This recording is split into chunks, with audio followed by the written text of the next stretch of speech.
What's up, everybody? Welcome back to another video. My name's Zach, and had this iPhone X for about a week now, maybe a little over a week. And I kind of want to make a video giving my thoughts on the phone so far.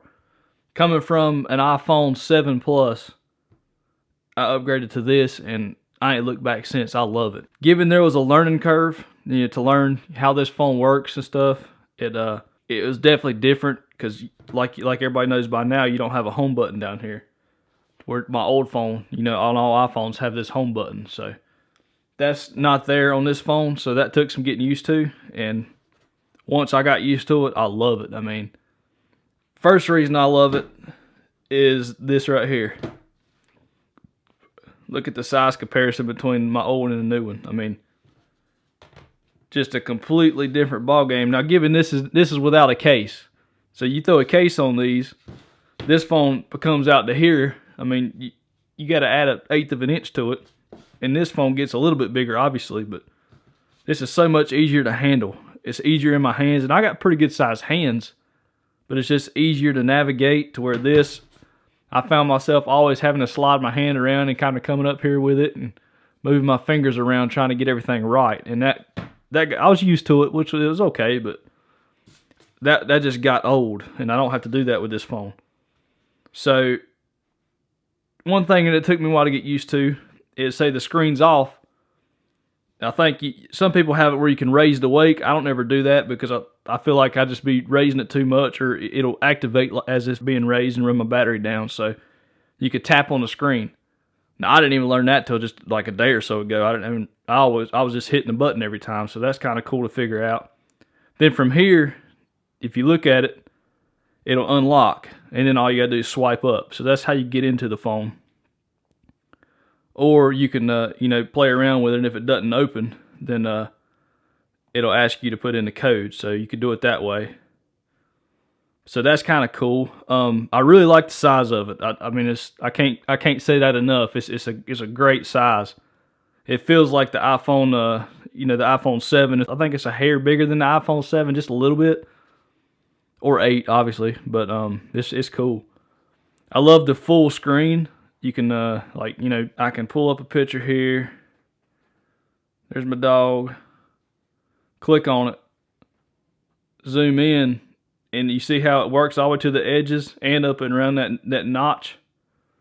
So that's kind of neat. It's really cool for maps. So if you pull up your maps and go over that, you can see pretty much everything. I like that feature a lot. The camera works really well. The phone's made out of fully glass, so it's really slick. I'd recommend anybody to put a case on it. But so far using this thing, I've been using this case right here. It's a spec case with it. It's got like a small case for pocket use, and then it's got the border around it for heavy duty use. And I'm finding this to work pretty well right now, but a little bit more, ruggedness of a case would probably be preferred in my opinion. But yeah, I mean, so far I love this thing. Compared to this, it's so much better and easier to handle. Now, one thing that I've learned and I'm okay with now.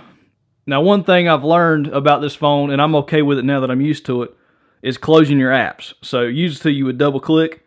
Now you got to swipe up and hold your finger.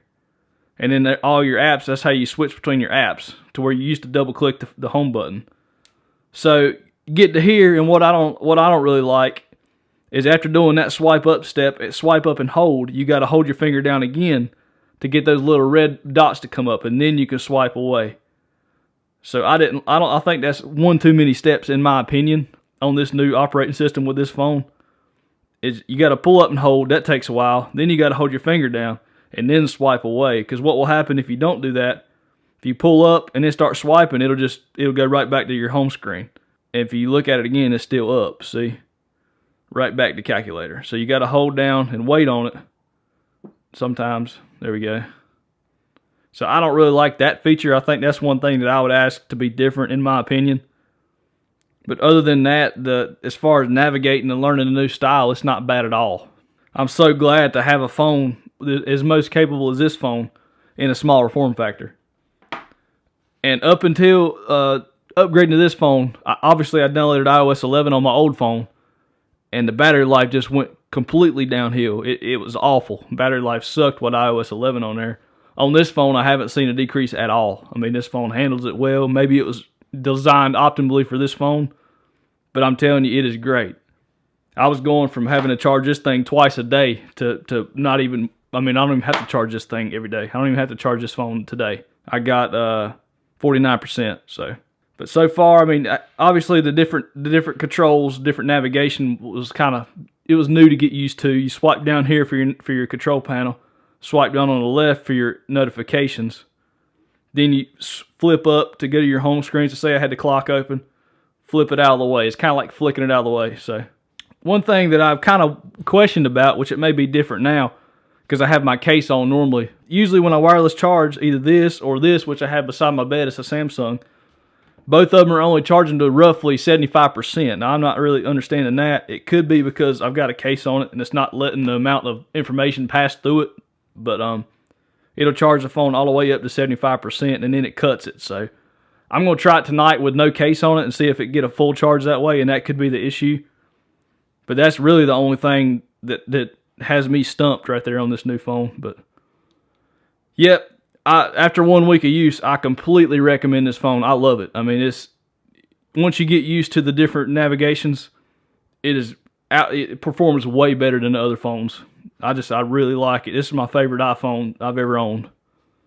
So yeah, I hope that you could take something from all this. I know I repeated some of the stuff a couple times, but that's just how I feel. And sometimes I think you need to say some things a couple times so people will understand. But it's a really good phone. And if you're on the verge of getting one, I highly recommend at least trying it out because it is awesome. So if you like the video, like thumb it up or subscribe, or give me a comment if you got any questions. But I'd love to have your subscription. And I'll catch you on the next video. Thanks for watching. Hope you have a good day. See ya.